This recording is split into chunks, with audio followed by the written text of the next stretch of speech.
Saúde os irmãos com a paz do Senhor, graças a Deus por tudo que Ele já tem nos concedido nesta noite. Quero convidar que os irmãos abram as vossas Bíblias no Evangelho de Lucas, capítulo 7, versículo 11. É até meio estranho, né, irmãos? A gente vem numa congregação que é costumeira, é muito comum, né, ver a igreja cheia, né? Quando a gente vê assim a igreja um pouco vazia, a gente fica estranhando, mas glória a Deus pela vida dos irmãos que vieram, né? E por aqueles que queriam vir, mas por alguma circunstância da vida não puderam estar aqui, mas estão nos acompanhando nas redes sociais. Isso é gratificante. Lucas capítulo 7, a partir do versículo 11. Quem achou, diga amém. O texto diz assim: E aconteceu pouco depois, ir ele à cidade chamada Naim, e com ele iam muitos dos seus discípulos e uma grande multidão. E, quando chegou perto da porta da cidade, eis que levavam um defunto, filho único de sua mãe, que era viúva, e com ela ia uma grande multidão da cidade. E, vendo-a, o Senhor moveu-se de íntima compaixão por ela e disse-lhe, não chores. E, chegando-se, tocou o esquife, e os que o levavam pararam, e disse, jovem, eu te digo, levanta-te. E o defunto assentou-se e começou a falar. Entregou-a à sua mãe. E de todos se apoderou o temor, e glorificavam a Deus, dizendo, um grande profeta se levantou entre nós, e Deus visitou o seu povo, e correu dele esta fama por toda a Judéia e por toda a terra circunvizinha. Irmãos, quando a gente olha para a Bíblia de forma geral, nós vemos grandes manifestações da divindade de Jesus. Uma das manifestações que nós observamos, né, ao longo da história ou do ministério terreno de Jesus, são as curas extraordinárias que Jesus fez, né, realizou.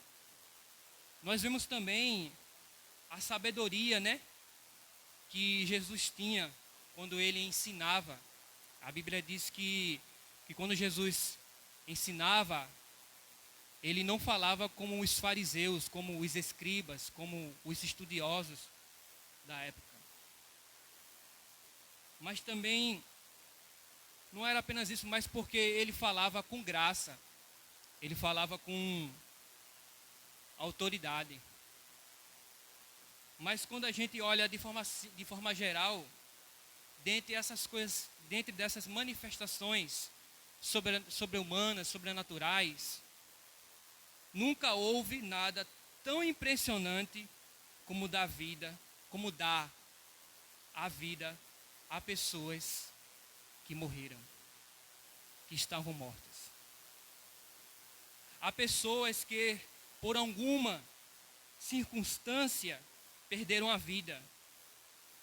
Mas quando Jesus chegou, elas foram ressuscitadas.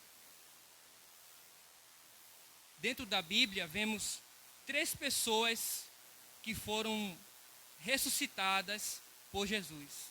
Primeiro, nós vemos a filha de Jairo, um principal da sinagoga.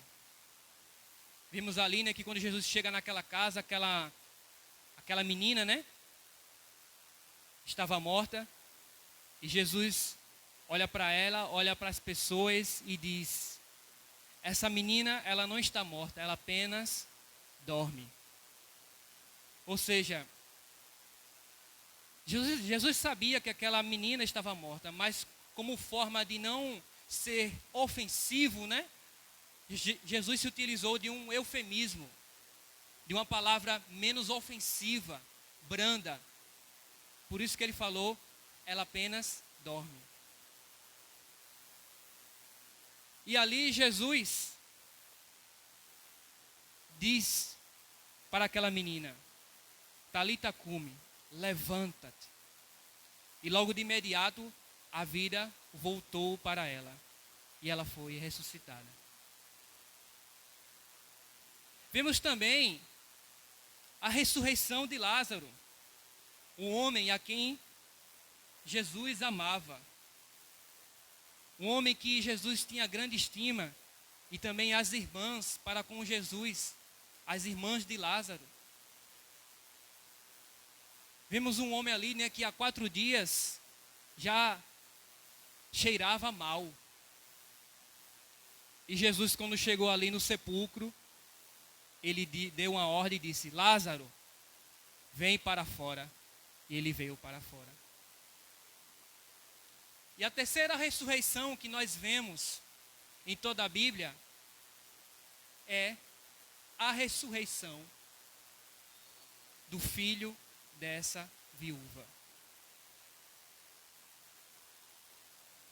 E quando a gente olha assim para o contexto de forma geral, nós percebemos que Jesus ali estava em Cafarnaum e um centurião romano pede para Jesus restaurar a saúde do servo dele. Só que ele disse para Jesus que ele não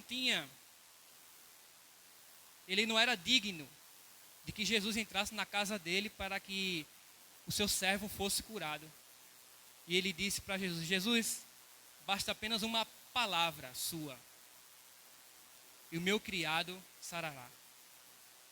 E Jesus fica admirado com a fé daquele homem. Por quê? Porque Jesus está falando com alguém que não era judeu, que era gentil. E Jesus se admirou porque ele viu que alguém que não era judeu igual a ele, tinha mais fé do que o próprio povo judeu, que deveria seguir, adorá-lo, mas infelizmente o rejeitaram. E Jesus, perto de Cafarnaum, ele decidiu passar por Naim. E quando a gente observa, a gente vê que Naim era um povoado bem bonito, embora sendo pequeno. Ou seja, historicamente se tratava de um lugar em que no Antigo Testamento coisas de Deus ou manifestações de Deus haviam acontecido. Quando lemos os relatos da vida do profeta Eliseu, está escrito no segundo livro dos Reis, capítulo 4, nós vamos ver ali em que Eliseu, ele vai à casa de uma mulher sunamita e o seu filho havia morrido. E Eliseu ali, ele ressuscita o filho daquela viúva. E nessa região, meus irmãos, aonde Eliseu ressuscitou o filho de uma viúva, ficava perto da região que posteriormente se tornara Naim. Foi nessa região que Jesus decidiu passar. Isso abre algo em nossa mente. Será que foi por acaso que Jesus decidiu passar especificamente nessa região e dar de cara com o filho de uma viúva que morreu, que estava ali? Será que foi por acaso? Eu creio que na cronologia do Deus Todo-Poderoso, para o Senhor não há acaso. Para o Senhor não há coincidência. Há um propósito. Houve um propósito para Jesus ter ido a Naim. E foi nessa região que ficava, que no Antigo Testamento era chamada Sunem, mas que depois não existia mais Sunem. E agora foi conhecida por Naim. Foi nessa região que Jesus decidiu passar. Foi em Sunem, que não existia mais na época de Jesus, mas que era próxima à região de Naim, que o Senhor decidiu passar, que o Senhor decidiu visitar. E ali, logo de cara, o Senhor olha, ele vem já com uma grande multidão, porque onde Jesus passava, sempre uma grande multidão acompanhava ele. Sempre uma grande multidão o seguia. E Jesus entra naquela porta ali, nas portas de Naim, e vê outra grande multidão. E ele vê uma mulher, lamentando, chorando pelo luto do seu filho. Aquela mulher não falou nada. Aquela mulher, o texto sugere que aquela mulher não conhecia Jesus. Que aquela mulher não sabia quem estava ali. Olhando para ela, o texto diz, e Jesus vendo-a, Jesus estava observando ela. Jesus estava vendo ela. E a Bíblia diz que ele teve compaixão daquela mulher. Ele teve compaixão, ele teve misericórdia daquela mulher. Aqui a gente aprende uma das primeiras lições desse texto. É que o Senhor, ele tem misericórdia de nós. Ai de nós, irmãos, se não fosse a misericórdia do Senhor. Ai de nós, se não fosse a compaixão do Senhor. Ai de nós, se o Senhor não se compadecesse de nós. Mas o Senhor, ele se compadece de nós. Isso me faz lembrar em Lamentações de Jeremias, capítulo 13, versículo 22, que diz que as misericórdias do Senhor são a causa de não sermos consumidos, porque a cada dia vive se renovando, se renovando, se renovando, se renovando. E que por isso, em vez dele nos dar o que merecíamos, o que merecemos, ele decide nos dar amor, ele decide nos dar perdão, ele decide nos dar uma nova chance e várias oportunidades. Assim como ele fez com aquela mulher. E o que eu acho interessante do texto é que você não vê em momento algum o Senhor exigindo fé daquela mulher para que ele viesse ressuscitar o seu filho. Jesus estava apenas observando. E Jesus sabia da situação daquela mulher. E aqui eu aprendo uma segunda lição. É que embora a gente não falando nada, embora a gente não verbalizando nada, significa que o Senhor tem ciência das nossas necessidades. Jesus sabia muito bem, irmãos, da necessidade daquela mulher. Mesmo aquela mulher não falando nada,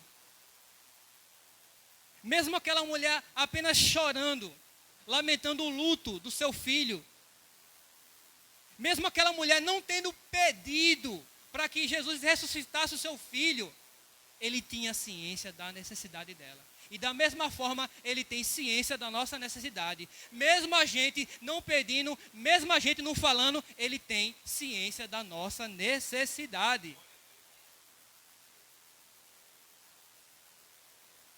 Isso mostra que o Senhor, ele não é indiferente. Às vezes a gente fica assim, indiferente, às vezes com um amigo. Às vezes a gente não entende um amigo. Às vezes a gente não entende até um próprio familiar de casa. Mas o Senhor, ele te entende. Ele sabe a tua e a minha necessidade. E por isso ele não é indiferente. Mas o que eu acho interessante, meus irmãos, é quando... Que imagine só. Já havia uma grande multidão que Jesus já seguia Jesus. E Jesus dá de cara com outra grande multidão Uma multidão que estava ao lado daquela mulher. E quando a gente vai pesquisar um pouquinho, a gente passa a entender que multidão era essa que estava com aquela mulher. Naquele tempo, meus irmãos, os cortejos fúnebres eram totalmente diferentes do nosso contexto aqui, que é Ocidente. Lá o funeral era muito diferente. Não é como o nosso. Aqui, quando alguém, num cortejo fúnebre, o caixão, geralmente, ele vai à frente num carro, sendo carregado num carro.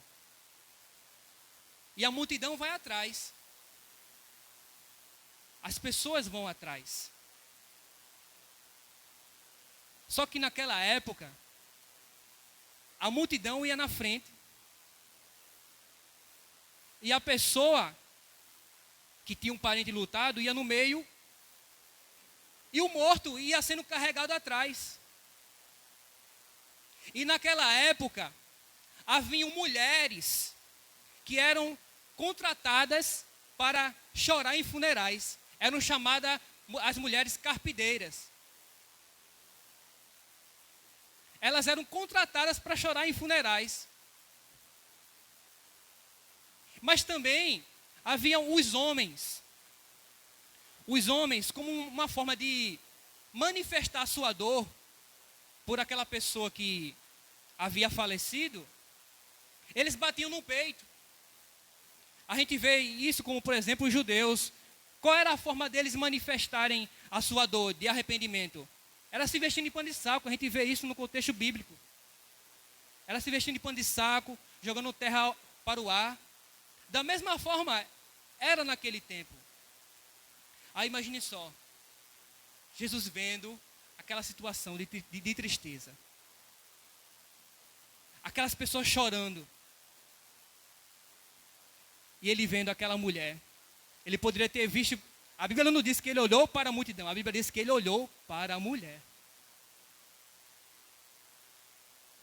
Imaginem só essa cena, irmãos. De tristeza, de luto.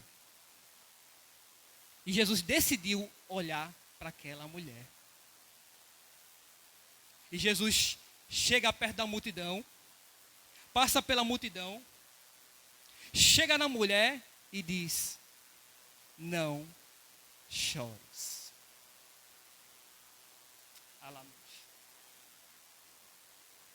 Ele disse: não chores. Talvez, se alguém dissesse para nós, se a gente tivesse perdido algum parente, e alguém falasse para nós: não chores. Para nós, a gente poderia até dizer: como assim eu não vou chorar? Eu perdi meu parente. Eu perdi meu filho. Eu perdi a minha mãe. Eu perdi o meu pai. A gente poderia até achar assim algo insignificante. Uma afronta a nós, a nossa dor. Não é verdade, irmãos? Mas quem estava falando isso não era eu. Não foi Herodes que falou. Não foi o prefeito. Não foi o deputado. Quem falou ali foi o autor da vida. Quem falou para aquela mulher foi a essência da vida em pessoa. O verbo encarnado. A luz que veio ao mundo. E talvez aquela mulher, ela olhou assim: como assim eu não vou chorar?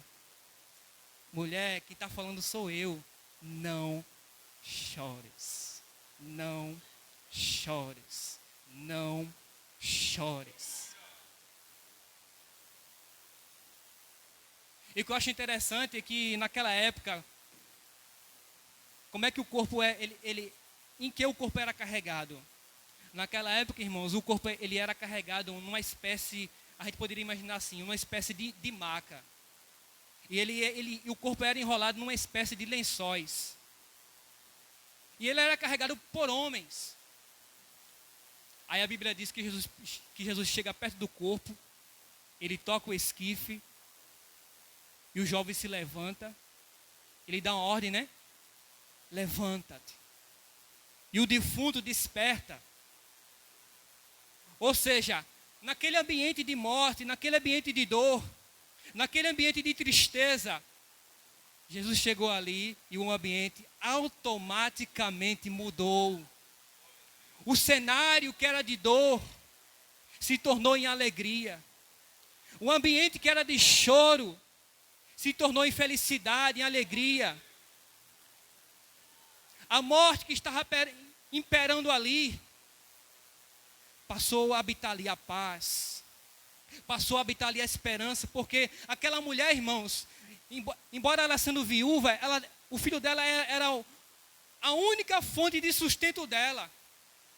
Era a única forma dela sobreviver. Ela havia perdido o seu marido, havia perdido o seu filho, mas Jesus chegou e disse: não chores, não chores, não chores. E deu a vida àquele rapaz. E aí as pessoas olharam e disseram: um grande profeta se levantou entre nós. E aqui a gente remete logo àquela situação que aconteceu, né, com Eliseu, que havia ressuscitado o filho de uma mulher sunamita. Será que foi coincidência? Não, meus irmãos. O Senhor não trabalha com coincidências. O Senhor chega no momento certo, na hora certa, na data certa, no ano certo. Ali estava mais do que um profeta. Ali estava a vida em pessoa. A essência, a causa da existência de todas as coisas. Estava o Senhor Jesus, o autor da vida. E aqui a gente aprende algo interessante. É que o Senhor não apenas tem misericórdia, tem compaixão. É que o Senhor não apenas tem ciência da nossa necessidade, mas que também Ele tem poder sobre a morte. Ele tem poder sobre a morte. Por quê? Porque no grande dia, quando todos aqueles que morreram em Cristo,